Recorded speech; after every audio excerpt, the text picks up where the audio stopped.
வழிபாடு கர்மத்தை குறைக்குமா அப்படின்னு கேட்டா, இறைவன் மீது நாம் வைக்கின்ற அன்பு அனைத்தையும் கட்டி போட்டுவிடும்.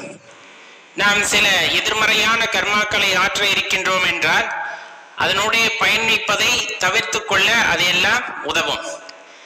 இறைவன் தான் உண்மை, அவர் ஒருத்தரே உண்மை என்ற அந்த நிலவரம், அந்த நிலைமை நமக்கு புரிய வருகிறது. அப்படிங்கும் போது நம் மனதில் இருக்கக்கூடிய அகங்காரம், கர்வம், ஆணவம், மதம், ஆச்சரியம் போன்ற தீய எண்ணங்கள் எல்லாம் படிப்படியாக குறைய ஆரம்பிக்கும்.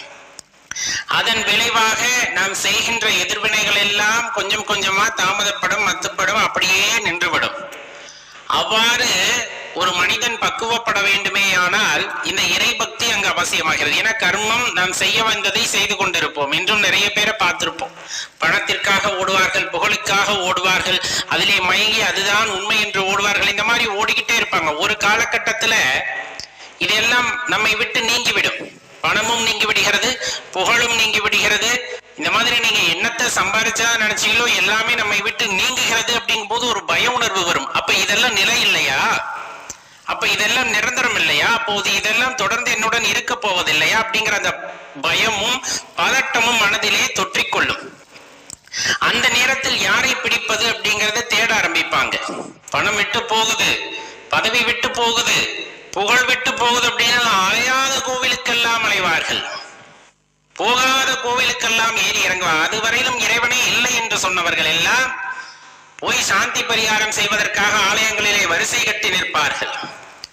அப்போது பக்தியாகுமா அது அப்படின்னா கிடையாது. அது பயத்தால் வருவது. பயத்தால் வருவதற்கு பேர் பக்தி கிடையாது. தெளிவா தெரிஞ்சுக்குங்க. அன்பால் செய்வதற்கு பெயர் தான் பக்தி.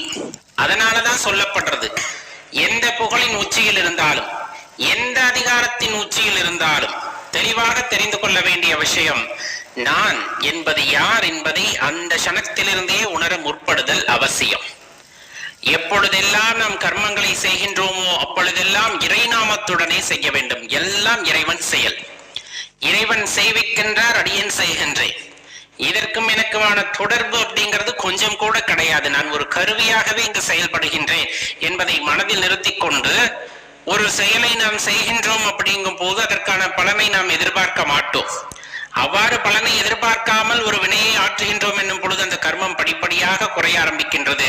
ஒரு காலகட்டத்திலே நாம் கொண்டு வந்த கர்மம் முடிகிறது என்றால் இறைவன் நம்மை ஏற்றுக்கொள்கின்றார் என்பதை தெளிவா உணர்ந்துக்குங்க. அப்ப இறை பக்தி அப்படிங்கிறது கர்மத்தை குறைக்க உதவுமா அப்படின்னா, மேலும் மேலும் கர்மங்களை புதிதாக செய்வதை தடுத்து எல்லாம் இறைவன் செயல் என்று போகும்போது அந்த கர்மம் இல்லாமல் போகின்றது. இதை நாம் தெளிவா புரிந்து கொள்ள வேண்டும். மாற்று கருத்து நிறைய இருக்கும். ஏன்னா பல பேரும் பலவிதமாக இதை பற்றி கூறியிருப்பார்கள். உண்மையை நாம் உணர்ந்து கொள்ள வேண்டும். இங்க எல்லாம் எழுதப்பட்டது போல நடக்கின்றதே அப்படின்னு கேட்டா, எழுதப்பட்டது போல்தான் நடப்பதாக தோன்றும். ஆனால் இறைவன் சில வாய்ப்புகளையும் நமக்கு ஏற்படுத்தி தருகின்றார். அந்த ஒரு பெரிய முடிச்சுகளிலிருந்து நாம் வெளிவருவதற்கான சந்தர்ப்பத்தையும் பக்தி என்ற பெயரிலே இறைவன் நமக்கு பக்கத்திலே பக்க பலமாக ஒரு ஆயுதமாக தந்திருக்கின்றார்.